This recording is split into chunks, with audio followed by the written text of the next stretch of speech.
Welcome to Vishnu talks. నేను మీ విష్ణు. ప్రస్తుతంతో పాటు advocate Subbareddy గారు ఉన్నారు, వారితో మాట్లాడదాం. సుబ్బారెడ్డి గారు నమస్తే సార్. నమస్తే సార్. సుబ్బారెడ్డి గారు, రీసెంట్గా కోర్ట్ అనే ఒక సినిమా వచ్చింది. నాకు తెలిసి అడ్వకేట్లు అందరూ ఆ సినిమా చూసుంటారు కూడా. చూసామండి. మంచి ప్రేక్షక ఆదరణ వచ్చింది. యాక్టర్ శివాజీ ఒక మంచి కీలక పాత్ర పోషించారు. మంగపతి అనే ఒక క్యారెక్టర్ని శివాజీ గారు ఆ సినిమాలో పోషించడం జరిగింది. సో ఈ మంగపతి అనే క్యారెక్టర్ యొక్క ఇతివృత్తం ఏంటంటే, ఆయన ఉద్దేశం ఏంటంటే సినిమా అంతా కూడా ఇంట్లో ఉండే ఆడపిల్లలు చక్కగా ఉండాలి, కట్టుబొట్టు పద్ధతిగా ఉండాలి, చక్కగా డ్రెస్సులు వేసుకోవాలి అనే ఈ ఇతివృత్తం మీద సినిమా అంతా నడుస్తూ ఉంటుంది. దానికి తగ్గట్టుగా ఆయన పాత్ర ఎలివేషన్ సినిమాలో ఉంటుంది. సో ఆడపిల్లలు వేసుకునే డ్రెస్సులే మన ఇంటి పరువు అంటూ కూడా ఆ నేపథ్యం మీద సినిమా అంతా నడుస్తూ ఉంటుంది. సో సినిమా కూడా బాగా సక్సెస్ కావడం జరిగింది. మరి ఇప్పుడు ఈ చిత్రంలో మంగపతి క్యారెక్టరు ఆడపిల్లలు పద్ధతిగా ఉండాలి, చక్కగా ఉండాలి, కట్టుబొట్టు బాగుండాలి, చక్కనైన బట్టలు వేసుకోవాలంటూ కూడా సినిమా అంతా ఆయన పోరాడుతూ ఉంటారు దానికోసం. ఇక్కడ ఏంటంటే ఇప్పుడు సొసైటీ అనేది వీటిని యాక్సెప్ట్ చేయదు. చక్కగా బట్టలు కట్టుకోవాలనే విషయాన్ని సొసైటీ యాక్సెప్ట్ చేయదు. కాబట్టి ఇప్పుడు ఈ మంగపతి క్యారెక్టర్ని మనం సపోర్ట్ చేయాలంటారా, వ్యతిరేకించాలంటారా? మంగపతి క్యారెక్టర్ని సొసైటీ మాట ఎలా ఉన్నా ఆ సినిమాలో వాళ్ళ కుటుంబమే వ్యతిరేకించిందండి. చాలా మంది మీరు చూస్తే అతను ఎక్కడ కూడా అతను వస్తే భయపడినట్టు నటించారు తప్ప ఎవరో భయపడలా. విషయం ఏంటంటే అతను చెప్పిన విధానం తప్పు ఉండొచ్చు కానీ విషయం తప్పు కాదండి. విషయం తప్పు కాదు, విధానం తప్పు. ఎందుకంటే ఎవరైనా అయి ఉండొచ్చు, అది అమ్మాయి అయినా అబ్బాయి అయినా బట్టలే సంస్కారం అని చెప్తారండి. ఎందుకు లేకపోతే అన్ని బట్టల షాపులు ఉండవు, అన్ని బంగారపు షాపులు ఉండవు. పెళ్లి చీర ₹1,00,000 పెట్టి పెళ్లి చీర ఎందుకు కొంటున్నారండి? మరి 10,000 పెట్టి చీర కొనొచ్చు కదా, అదే చీర 10,000 ఉంటుంది కదా. ₹1,00,000 చీర ఏంటి మరి? బట్టలే గౌరవం, బట్టలు వేసుకుంటేనే గౌరవం. బట్టలు వేసుకోకపోతే మనిషికి జంతువుకి తేడా ఉంది. First point. సెకండ్ పాయింట్, ఆ పాపను ఆ సిచ్యువేషన్లో అలా చూపించడం అంటే ఆ ఊర్లో ఆ ప్రాంతంలో జరిగిన విషయాలు కావచ్చు. మనమే మన టీవీలో మీతోనే నేను మాట్లాడిన ఒక సందర్భంలో ఒక పాప విషయం మనం మాట్లాడాం. ఒక 6-7 months మాట్లాడాం. అలాంటి విషయాలు జరుగుతున్నాయి అంటే ఒక తండ్రిగా, లేకపోతే ఆ సినిమాలో ఒక మామయ్యగా, ఒక బాబాయ్గా అతని బాధ్యత ఎంత ఉంది? అతని బాధ్యత నెరవేర్చడానికి జాగ్రత్త పడ్డాడండి. తనకి 2 ఆడపిల్లలు ఉన్నారు, ఆ ఇంట్లో ఇంకో 3 ఆడపిల్లలు ఉన్నారు. ఒకే వయసు, సమకాలికమైన వయసులో ఒక 5 ఆడపిల్లలు ఉన్నారు. రేపొద్దున నా పిల్లలు కూడా అడిగితే నా పరిస్థితి ఏంటి అన్న ప్రశ్నలు లేవనెత్తాడు అతను. అతను అన్న దాంట్లో ఏంటంటే అయ్యుండొచ్చు, ఫోర్స్ చేయడం ఒక మెకానిజం తప్పు అయి ఉండొచ్చు. ప్రతి వాళ్ళకి ఒక హక్కు ఉంటుంది. ఆ హక్కుకి కరస్పాండింగ్గా ఒక బాధ్యతకి కరస్పాండింగ్గా ఒక విధి అంటే డ్యూటీ కూడా ఉంటాయండి. ఈ 3 ఈక్వల్ లైన్లో, ఈక్వల్ ఫుటింగ్లో లేనప్పుడు సమాజాన్ని ఎవడు కంట్రోల్ చేయలేడండి. నాకు హక్కు ఉంది, ఎంతవరకు హక్కు ఉంది? నేను ఏదైనా మాట్లాడచ్చు, మీరు బాధపడనంత వరకు. లేకపోతే నేను ఏదైనా చేయొచ్చు, మీకు ఇబ్బంది కలగనంత వరకు. నా హక్కు ఏంటి? మాట్లాడటం. బాధ్యత ఏంటి? మీకు ఇబ్బంది కలగకుండా చూసుకోవడం. ఆ సినిమాలో అతను చేసింది అదేనండి. అతను అదే చెప్పాడు. కాకపోతే అతను చెప్పిన విధానం తప్పు. ఎందుకు? అతను ఏమో ఆ సినిమాలో ఐఏఎస్ ఆఫీసర్ కాదు కదండి, ఒక రైస్ మిల్ ఓనరు. అంతకంటే గొప్పగా ఏం ఎక్స్పెక్ట్ చేస్తారు అతను కమ్యూనికేషన్లో? కూలోళ్ళకి ఎలా చెప్తాడు? అందరినీ ఒకలా చూస్తాడండి. ఆ పల్లెటూరులో అతని రెస్పాన్సిబిలిటీస్ ఏంటి, అతని రోల్స్ ఏంటి, అతని లైఫ్ స్టైల్ ఏంటి, దాని మీద బేస్ అయి ఉంటుంది. అతను అలాగే చెప్తాడు. అదే సినిమాలో ఒక ల్యాప్టాప్లో ఒక అతను ఒక విషయాన్ని చూశాడండి. మంగపతికే తీసుకొచ్చి చూపించాడు. అతనంటే భయం కాబట్టి, అతనంటే గౌరవం కాబట్టి. లేకపోతే అది వేరే చోటకి వేరే విధంగా వెళ్తే ఎవడ ఊహాశక్తి నాడు వాడతాడు కదా. మరి దానికి ఏమంటారు మీరు? మంగపతిని తప్పు పట్టాం. మంగపతిని తప్పు పట్టకపోతే ఆ 17 సంవత్సరాల అమ్మాయి పరిస్థితి ఏంటి? ఆ ల్యాప్టాప్లో ఉన్న విషయం బయటికి వెళ్తే మంగపతి దగ్గరికి తీసుకురావాల్సిన పరిస్థితి ఎందుకు వచ్చిందండి? అంటే మనం ఆలోచించవలసింది అతను ఆ ఒక్క కుటుంబంతోనో ఆ ఒక్క విషయంలోనో కాదు, అన్ని విషయాల్లోనూ అతను అలాగే ఉంటాడు. అతని బాధ్యత ద్వారా వచ్చిన కోపం తప్ప, బాధ్యత ద్వారానో లేకపోతే భయం ద్వారానో వచ్చిన ఒక పొసెసివ్నెస్ తప్ప, అదేదో క్రూరంగా చూపిందాం లేకపోతే దాన్ని ఏదో అనగదొక్కేద్దాం అనుకునే ఉద్దేశం ఉంటే ఆ అమ్మాయిని వైజాగ్ వరకు చదువుకోవడానికి పంపడుగా. అదే సినిమాలో బస్సు ఎక్కి అమ్మాయి రోజు వెళ్తుంది, ఫోన్లు చేసి అబ్బాయిలకు గెలుగుతుంది, ఫోన్లు చేసి అబ్బాయిలకు గెలుగుతుంది. ఆయనకి గెలిగింది కూడా ఆ అమ్మాయే కదా. అందులో అవన్నీ అమ్మాయి చేస్తుందంటే ఆడేమి కాళ్ళ కింద పెట్టి తొక్కిట పెట్టి నారదీస్తే ఆడు చేయదు కదా. ఎక్కడ ఈక్వల్ బ్రీమ్లో అన్నీ ఉన్నాయి ఆ సినిమాలో. ఆడి ఆడు క్యారెక్టర్ ఎలా ఉందంటే అన్ని ఈక్విలిబ్రియంలో ఉన్నాయి.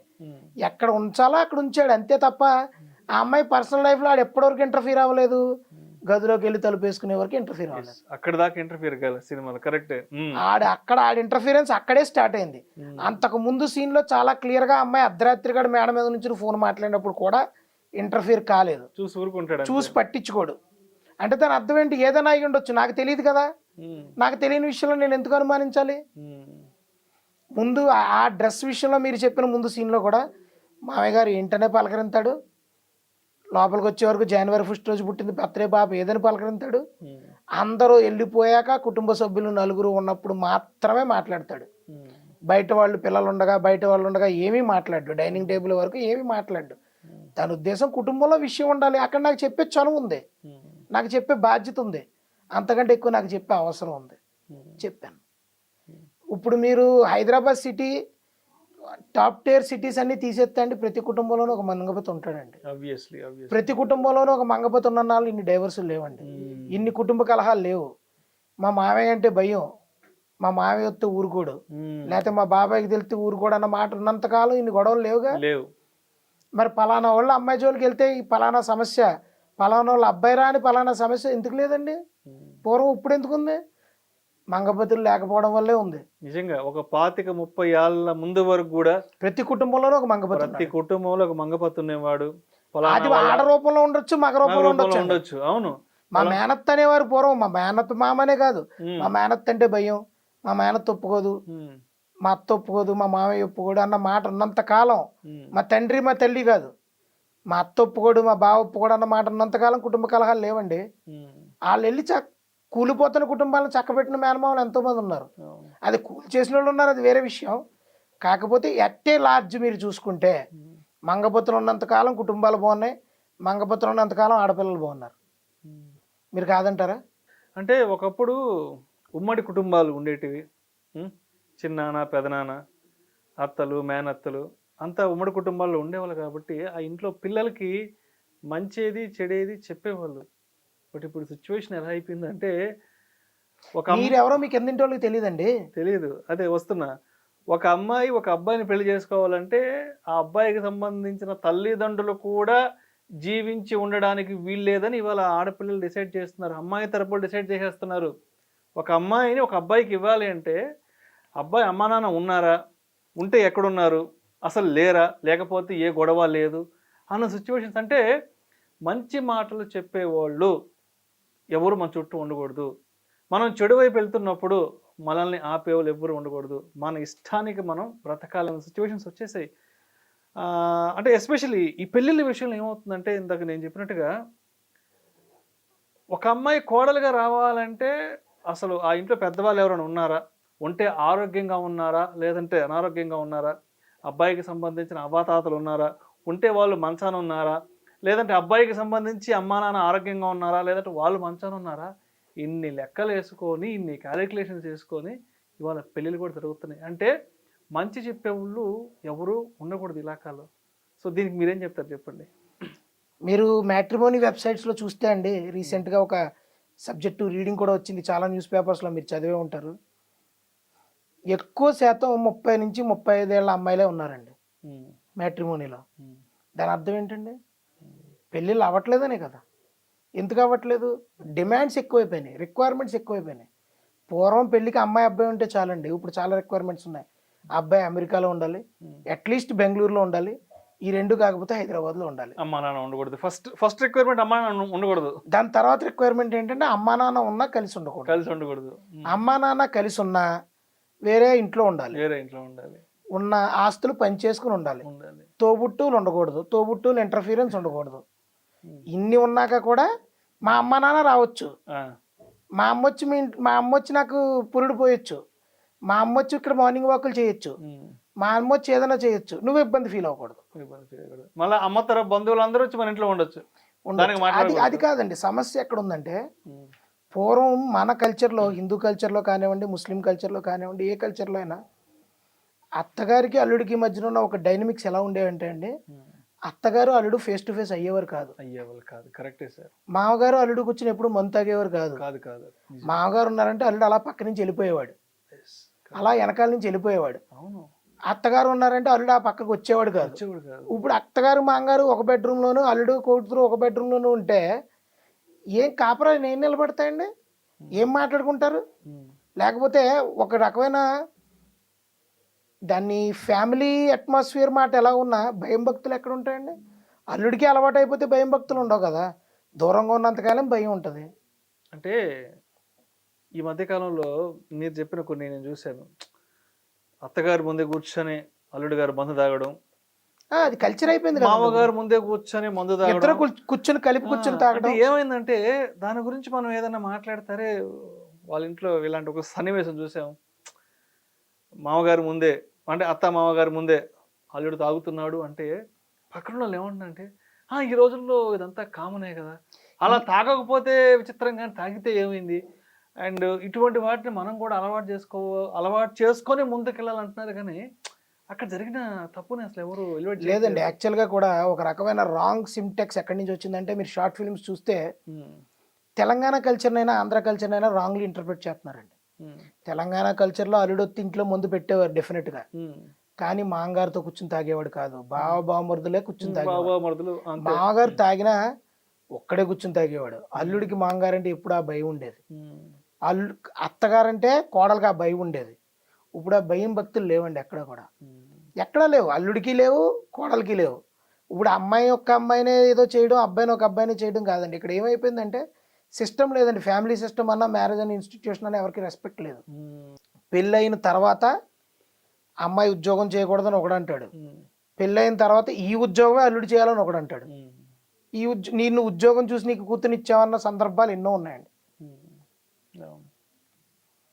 ఎక్కడున్నాయి కంట్రోల్ మెకానిజం? ఎక్కడుందండి? డైరెక్ట్గా కోర్టుకు వచ్చేయడమే కానీ, లేకపోతే పోలీస్ స్టేషన్కి వెళ్ళడం కానీ. ఒక కాపురం పోలీస్ స్టేషన్కి వెళ్తే మళ్ళీ అది సర్దుకునే ఛాన్సెస్ ఎన్ని ఉంటాయండి? ఆడికేమి ఈగో అడ్డు వస్తుంది? నన్ను పోలీస్ స్టేషన్కి లాగిందని ఈగో ఆడికి వస్తుంది, నా కుటుంబాన్ని ఫ్యామిలీని కోర్టులోకి లాగిందని ఈగో ఆడికి వస్తుంది కదా. మళ్ళీ ఈ అమ్మాయి ఫేస్ చేయగలదా? ఒకప్పుడు అమ్మాయికి అబ్బాయికి ఏదైనా పరపత్యాలు వచ్చి మనస్పర్ధలు వచ్చి ఇంట్లో గొడవలు జరిగి ఏదైనా ఒకవేళ అమ్మాయి అలాగే పుట్టింటికి వచ్చేస్తాను లేదంటే విడాకుల వరకు వెళ్ళాలి అన్న సందర్భం, అలాంటి సందర్భాల్లోనే మంగపతి బయటకు వచ్చేవాడండి పూర్వం. అప్పుడు అలాంటి సందర్భాల్లోనే యాక్చువల్గా ఒక మేనమావ కానీ, ఒక చిన్నాన్న కానీ, లేకపోతే ఒక మామయ్య కానీ వచ్చి బాబు అది కాదు మీ మామగారు మధ్యస్థం చేసి కొంచెం మధ్యవర్తిత్వం చేసే ఒక హక్కు ఉండేది. ఇప్పుడు నువ్వెవడవరా నాకు ఎప్పుడు చూడలేదు నేను అన్న మాట, నీకేం సంబంధం, నా కుటుంబంలో నేను ఈ వ్యవహారాన్ని నేను సెటిల్ చేసుకోగలను ఆ అమ్మాయి అనగలుగుతుంది, నువ్వెవడరా మధ్యలో నీ అబ్బాయి అనగలుగుతాడు. పూర్వం పెళ్లిళ్ళు చేసేటప్పుడు మేనమావకి ఎక్కువ రెస్పాన్సిబిలిటీ ఇచ్చేవారండి. ఎందుకు ఇచ్చేవారు? రేపు పొద్దున్న ఏదైనా సమస్య వస్తే తీరుస్తాడని. తండ్రి తర్వాత తండ్రి కాదు, తండ్రికి సపోర్ట్ గా మేనమావ ఉండేవాడు. పదబావ మన ఇద్దరం తేల్చుకొద్దాం అని. ఇప్పుడు అలా వచ్చేవాళ్ళు ఎవరున్నారండి? ఆడి కుటుంబంలో ఒక విడాకుల కేసు, ఈడు కుటుంబంలో ఒక విడాకుల కేసు ఉంటే ఎవరు వస్తున్నారు? ఇప్పుడు ఇంకా కొంచెం ఇండియన్ పాపులేషన్ కొంచెం అర్బన్ పాపులేషన్ తక్కువ కాబట్టి మనం చూడట్లేదండి. ఇంకా కొంచెం అర్బన్ పాపులేషన్ ఇంకా పెరిగింది అంటే ఇంకా చూస్తాం మనం, ఇంకా విచిత్రమైన పోకడలు చూసే అవసరం వస్తుంది మనకి. రైట్. సో మొత్తానికి కన్క్లూషన్గా సో ఏంటి మంగపతి అనే క్యారెక్టర్కి ఎలాంటి కన్క్లూషన్ ఇస్తారు? మరి ఎలా ఉండాలంటారు, ఎలా ఉండకూడదు అంటారు? మంగపతి అన్న క్యారెక్టర్ ఇంకా మంగపతి చాలా తక్కువ చూపించారండి. పాత సినిమాల్లో మంగపతిని చూస్తే మనుషులనే లేపేసేవారు కదా. పాత సినిమాల్లో మంగపతులను మీరు చూస్తే చాలా సినిమాలు ఉన్నాయి. ఇది ఇవాళ కొత్తగా వచ్చిన కాన్సెప్టో లేకపోతే కొత్తగా వచ్చిన సినిమా కాదు ఇది. కాకపోతే ఒక కమిడియన్ ఆ క్యారెక్టర్ చేయడం, ఒక మీడియోకర్ హీరో ఆ క్యారెక్టర్ చేయడం, ఒక చిన్న హీరో ఆ క్యారెక్టర్ చేయడం వల్ల దానికి ఎలివేషన్ ఎక్కువ వచ్చింది. ప్రకాష్ రాజ్ అలాంటి క్యారెక్టర్లు ఎన్నో చేశాడు, మరి అప్పుడు ఏం రాలేదు కదా. ప్రకాష్ రాజ్ చేసిన తండ్రి క్యారెక్టర్లు అన్నీ అవే కదండి. అన్ని మంచి చెప్పే క్యారెక్టర్లు ఉంటాయి, తండ్రిగా మంచి చెప్పే క్యారెక్టర్లు ఉంటాయి. కాకపోతే తన ఎక్స్ప్రెషన్ వేరే విధంగా ఉంటుంది. నేను ఇంతే. ఇప్పుడు బద్రీ సినిమాలో కూడా ప్రకాష్ రాజ్ క్యారెక్టర్ అంతే కదండి. సుస్వాగతం సినిమా చూసారా పవన్ కళ్యాణ్ గారిది? అందులో ప్రకాష్ రాజ్ 96-97 అవును, అందులో అదే అంటాడు కదండి. ఇప్పుడు ఆ సినిమా వచ్చేటప్పటికి ఉన్న సొసైటల్ డైనమిక్స్ లో అతను పోలీస్ ఆఫీసర్, ఒక హౌస్ వైఫ్, ఒక యంగ్ డాటర్, ఆడ అలా ఉన్నాడు అక్కడ ఉన్న డైనమిక్స్ లో. మీరు చూస్తే ఆ సినిమా కూడా వైజాగ్ నేపథ్యంలో జరుగుతుంది. ఇప్పుడు మీరు చూస్తే ఆ ఆంధ్ర సైడ్ లో ఆ పర్టికులర్ ఏరియాలో పైకి వెళ్తే ఒరిస్సా, ఇంకా కొంచెం పైకి వెళ్తే వెస్ట్ బెంగాల్, అక్కడ వరకు కొంచెం బార్డర్స్ వరకు the area and the people's mentalities are different అండి. ఇప్పుడు మీరు కిందకు వస్తే కేరళ, కిందకు వస్తే తమిళనాడులో ఉన్నప్పుడు వేరే విధంగా ఉంటాయి కథలు. సో సొసైటీ నుంచి తీసుకున్న స్టోరీస్ కాబట్టి ఆ సొసైటీస్లో మీరు పేరు చూస్తే మంగపతి అన్న పేరు వెంకటేశ్వర స్వామి పేరే, కానీ మనకు అన్ని వైపులో ఉండదు ఆ పేరు. మీరు చూస్తే విజయనగరం, శ్రీకాకుళంలో ఎక్కువ వాడతారు ఆ పేరు. ఎందుకంటే ఆ ఏరియాలో వాళ్ళకున్న ప్రాబ్లమ్స్ బట్టి, వాళ్ళది బాగా రిమోట్ ఏరియా, అది ఏజెన్సీ ఏరియా, కొంచెం లోపలికి వెళ్ళిపోతే అక్కడున్న ప్రాబ్లమ్స్ బట్టి, అక్కడున్న సొసైటీల అండర్స్టాండింగ్ బట్టి ఆయన రియాక్ట్ అవుతాడండి. ఇప్పుడు ఆయన రియాక్ట్ అయినప్పుడు ఆయన సొసైటీల అండర్స్టాండింగ్ ఏంటి? నువ్వు పేపరే ఇచ్చావు, చూసినోడు ఏమనుకుంటాడు, నా గురించి ఏమనుకుంటారు? ఇప్పుడు పలానా, ఇప్పుడు ఒక 20 సంవత్సరాలు వచ్చే వరకు పలానాడు కూతురు అంటారండి, పలానాడు కొడుకు అంటారు, పలానాడు కొడుకు సిగరెట్ కాల్చాడు అంటారు తప్ప XYZ సిగరెట్ కాల్చాడు అని ఎక్కడ అనరు. ఎందుకనరు? ఆడికి ఐడెంటిటీ లేదు. ఆడు ఏ కలెక్టరో లేకపోతే ఏ ఉద్యోగస్తుడో అయ్యాక హైదరాబాద్ వచ్చాకనే ఆడికి ఐడెంటిటీ వచ్చింది. అప్పటి వరకు ఐడెంటిటీ ఎక్కడుంది నీ ఊర్లో? పలానా వాళ్ళ మనవడు, పలానా వాళ్ళు కూతురు, పలానా వాళ్ళు మేనకోళ్ళు, ఇదే కదా ఐడెంటిటీ. ఈ ఐడెంటిటీతోనే మాట్లాడుకుంటారు, ఒరే పలానా వాళ్ళ కూతురికి పలానా పాలవాళ్ళు లెటర్ ఇచ్చాడు. ఇదే కదా పల్లెటూరులో జరిగేది. రేపొద్దున ఏం మాట్లాడుకుంటారు? ఆడు మడత పెట్టి 4 మడతలు పెట్టి ఇచ్చాడు, మరి పేపర్ ఇచ్చినట్టు ఇవ్వాలా, ఎగ్జామ్ పేపర్ ఇచ్చినట్టు ఇవ్వాలా, క్లాస్ వర్క్ ఇవ్వాలా, దాన్ని ఫోల్డ్ చేసి లెటర్ రూపంలోనే ఇచ్చాడు. అండర్స్టాండింగ్ ఆఫ్ ది సిచ్యువేషన్ నాకు అలా అర్థమైంది, అతను అలా తీసుకున్నాడు. అంతే కదా. ఇప్పుడు ఒక 16 నిమిషాల 16 minutes 2 seconds వీడియో ఉంది. ఆ తల్లి కూతుర్ని అడగల, తల్లే నమ్మలేదు కూతుర్ని. ఈడెవడీడు? మేనమాం కాదు, మేనత్త మొగుడు. సినిమాలో మేనత్త మొగుడు అండి యాక్చువల్గా క్యారెక్టర్ చూపించరు. శ్రీహరికి సిస్టర్ హస్బెండ్, శ్రీహరి చనిపోయాడు ఫోటోలను చూపించారు. సిస్టర్ హస్బెండ్ మామయ్య ఏమనుకుంటాడు? అదే అనుకుంటాడు. తలుపేసుకుంటే వెళ్ళింది నువ్వే, ముందెళ్ళింది నువ్వే కదా. కాబట్టి అనుమానం సహజం. 90% మందికి సినిమా చూసిన వాళ్ళందరికీ అదే అనుమానం వచ్చిందండి, క్లారిఫై చేసే వరకు కూడా. లాస్ట్ ప్రీ క్లైమాక్స్ వరకు అందరికీ అదే క్లారిఫికేషన్ లేదు. ఎంత ఎలివేట్ అయినప్పుడు అమ్మాయి ఎక్కడా మాట్లాడలేదు, ఈడు ఎక్కడా మాట్లాడలేదు, అన్ని చోట్ల సైలెంట్గా ఉన్నారంటే ఏదో జరిగిందని ఊహించుకుంటారు కదండి. అలా ఊహించుకోవాలనే స్టోరీ రైటర్ స్క్రీన్ ప్లే రాస్తారు. సో మొత్తానికి ప్రతి ఇంట్లో ఒక మంగపతి ఉండాలంటారు ఈ రోజుల్లో. ఉండాలని అంటానండి నేను. ప్రతి ఇంట్లోనూ ఒక మంగపతి ఉండాలంటాను. కాకపోతే మంగపతికి ఎక్కువ చట్టం కూడా తెలియాలంటాను. అతను చేసిన విధానం తప్పు అయి ఉండొచ్చు, తీసుకున్న మెజర్స్ తప్పు అయి ఉండొచ్చు, కానీ ఏది కూడా చేతుల్లోకి తీసుకోలేదండి. అతను చట్టాన్ని నమ్మాడు చివరి వరకు. డే 1 నుంచి చట్టం, కోర్టు, లాయరు, చట్టం, కోర్టు, లీగల్ అప్రోచ్ నమ్మాడు. ఎక్కడ కూడా అదే రైస్ మిల్ వేసి కాళ్ళు చేతులు కట్టేస్తారు, ఎక్కడ మనుషులు పెట్టి రౌడీల్ని పెట్టి కొట్టించడం పాత సినిమాల్లో లాగా ఎక్కడ ఎవరి మీద చేసుకోలేదు. ఆ పోలీస్ స్టేషన్కి వెళ్ళినప్పుడు కూడా దూరం జరిగి మీరు చూస్తే అతని బాడీ లాంగ్వేజ్ కూడా తగిలితే ఏదన్నా అవుతుందేమో ఇలా జరిగి మనిషి తిరిగి వస్తాడు. అంటే అతని ఉద్దేశం ఏంటి? నేను నిన్ను ముట్టుకోను, చట్టంతోనే సమాధానం చెప్తాను. ఆ సెక్షన్లు ముందు పెట్టిన సెక్షన్లో కూడా అన్ని సెక్షన్లో కరెక్ట్గానే పెట్టారండి. వాళ్ళు అనుకున్న విధంగా అన్ని సెక్షన్లో కరెక్ట్గా పెట్టారు. తర్వాత రేపు ఎప్పుడైతే యాడ్ చేశారో అది సినిమాటిక్ లిబర్టీ, దాన్ని మనం ఏం చేయలేం. కాబట్టి మంగపతిని కొంతవరకు సమాజంలో ఉంచాలి, పెంచాలనే కోరుకోవాలండి. లేకపోతే ఏమవుతాయంటే, ఇప్పుడు మొన్న రీసెంట్గా మేము చూసిన స్టాటిస్టిక్స్ ప్రకారం 1.8% 2% ఉందండి డైవర్స్ రేట్. అది 10% 12% అయింది అనుకోండి, అమెరికాతో సమానం అయిపోతాం diverse. Thank you sir, thank you so much Subbareddy గారు. నమస్తే.